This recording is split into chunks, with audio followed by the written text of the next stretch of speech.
काय रे, पुन्हा त्याच गोष्टीचा विचार? जी गोष्ट घडली ती घडून गेली.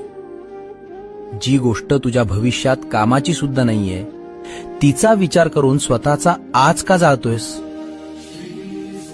अरे वेड्या, त्रास त्या परिस्थितीचा नाहीये. त्रास हा आहे की तू त्या गोष्टीला पकडून ठेवलायस. ती गोष्ट सोडून दे.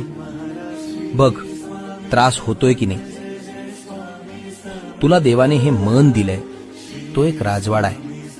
आणि तू काय करतोयस? जगाचा कचरा आणि लोकांचे फालतू शब्द त्या राजवाड्यात भरून ठेवतोयस.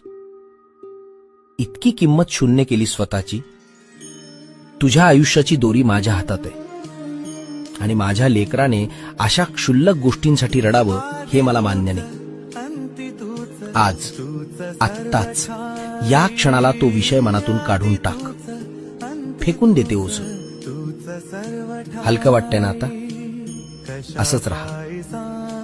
जग काय म्हणतंय, काय झालं, कोणी काय केलं, सोडून दे. भिवू नकोस. मी तुझ्या पाठीशी आहे.